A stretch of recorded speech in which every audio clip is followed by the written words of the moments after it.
زندگی کا total Spain 70-80 سال ہوتا ہے. بقول جان ایلیا کے کہ ہم بہترین، امیر ترین، خوبصورت ترین اور ذہین ترین ہونے کے باوجود ہمارا المیہ یہ ہے کہ ہم ایک دن مر جائیں گے. ہمیں یہ سوچنا چاہیے کہ ہم تمام دنیا کی نفرتیں ایک دوسرے کے ساتھ اسی دنیا میں چھوڑ کے جائیں گے، اور جو ہم جس اولاد کے لیے بہت زیادہ کرتے ہیں وہ اولاد ہمیں تھوڑے دن بعد دیوار پہ لٹکائے گی، اس کی اولاد ہمیں اسٹور میں رکھ دے گی، اور جب چوتھی نسل آئے گی تو ہم گاربیج کر دیے جائیں گے. ہماری دنیا میں اتنی ہی حقیقت ہے اور اتنی ہی حیثیت ہے.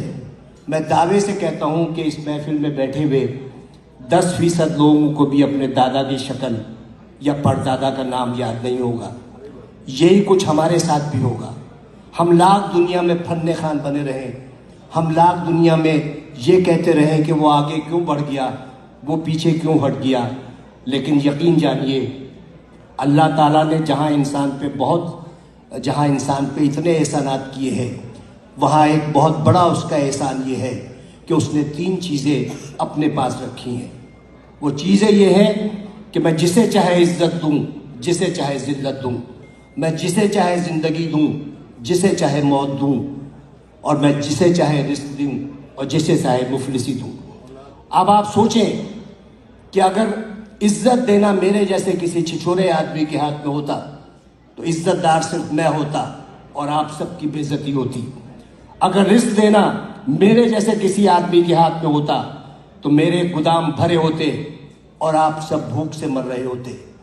اگر اسی طرح زندگی یا موت میرے ہاتھ میں ہوتی تو صرف دنیا کی آبادی ایک شخص کی ہوتی، کیونکہ میں سب کو موت سے ہمکنار کر دیتا. اس راز کو سمجھنے کے لیے ضروری ہے کہ محبت اور نفرت کے بنیادی فرق کو سمجھیے. بہت بال برابر فرق ہے. محبت کے لیے کہتے ہیں کہ محبت اندھی ہوتی ہے، محبت اندھی ہوتی ہے اور نفرت اندھا کر دیتی ہے.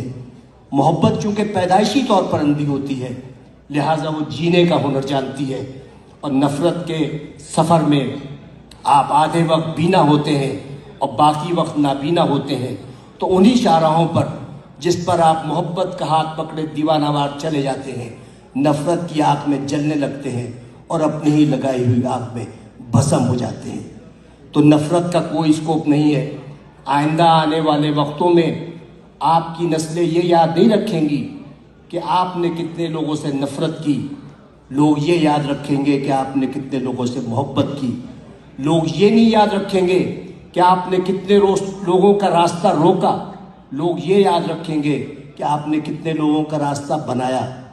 لوگ یہ نہیں یاد رکھیں گے کہ آپ کتنا پڑھ گئے، لیکن لوگ یہ یاد رکھیں گے کہ آپ نے کتنے لوگوں کو پڑھوا دیا.